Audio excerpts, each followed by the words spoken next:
दोस्तों नमस्कार, आदाब, सत श्री अकाल। मैं हूं राहुल शर्मा और आप सभी का राहुल शर्मा शो में स्वागत है। भारत का इतिहास इस चर्चा को हम आगे बढ़ा रहे हैं और हम बात कर रहे हैं दक्षिण भारत के इतिहास के विषय में। पिछले एपिसोड में हमने चर्चा किया था चोल साम्राज्य के विषय में और हमने कहानी समाप्त की थी चोल राजा आदित्य प्रथम तक और आज हम उसी की कहानी आगे बढ़ाएंगे।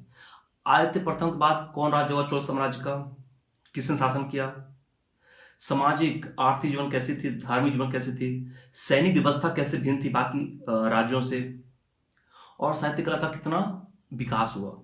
तो आइए बात करें। आदित्य प्रथम के बाद उसका पुत्र प्रांतक प्रथम राजगद्दी पर बैठा। उसका शासनकाल 907 ईस्वी से लेकर 955 ईस्वी तक माना जाता है। उसने पांड्य नरेश राज सिंह को पराजित किया और उसके राज को अपने राज्य में शामिल कर लिया। राज सिंह भागकर सिंहलदीप के शरण ले लिए।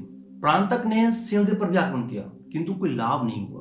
बनो के प्रदेश को उसने पश्चिमी गंगों को सौंप दिया।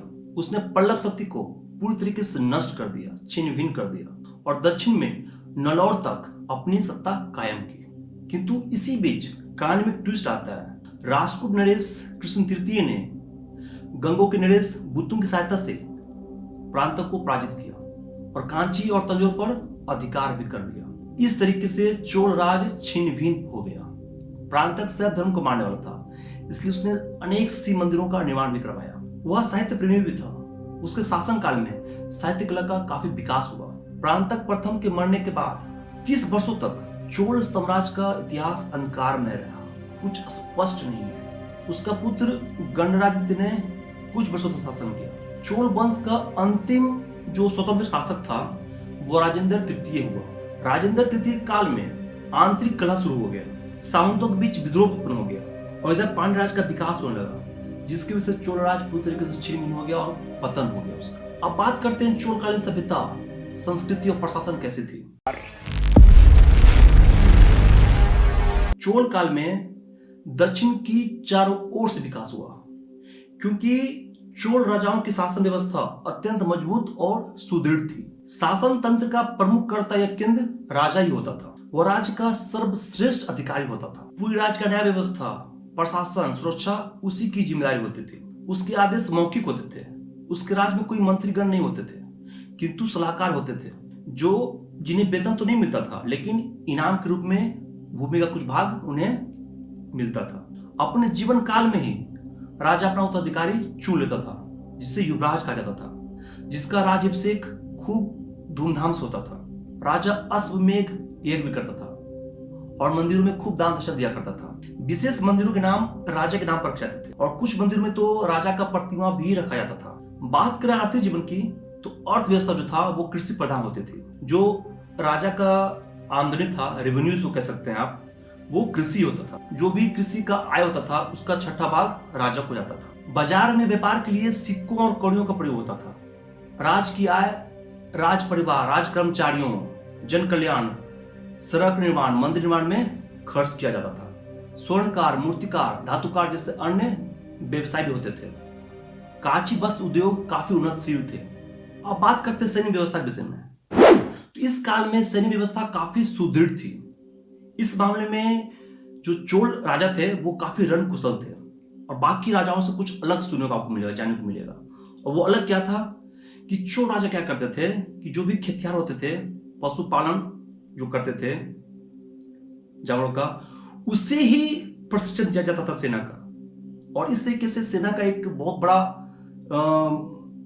तैयार हो गया था समूह, जिसकी वजह से आप कह सकते हैं कि रणकुशल में चोलों का कोई भी जोर नहीं था किसी राजा से।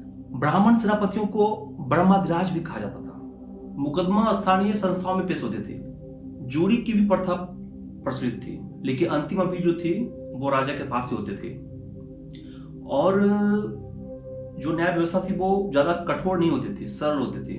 जो चोर होते थे, व्यभिचार होते थे, उन्हें गधों पर घुमाया जाता था सजा के रूप में। और जिनसे किसी का हत्या हो गया संयोगवश, उन्हें 16 गाय का जुर्माना किया जाता था। और जिसकी हत्या हुई हो उसकी आत्मा शांति के लिए मंदिर में दीपक जलाया जाता था। सामाजिक व्यवस्था कैसी थी?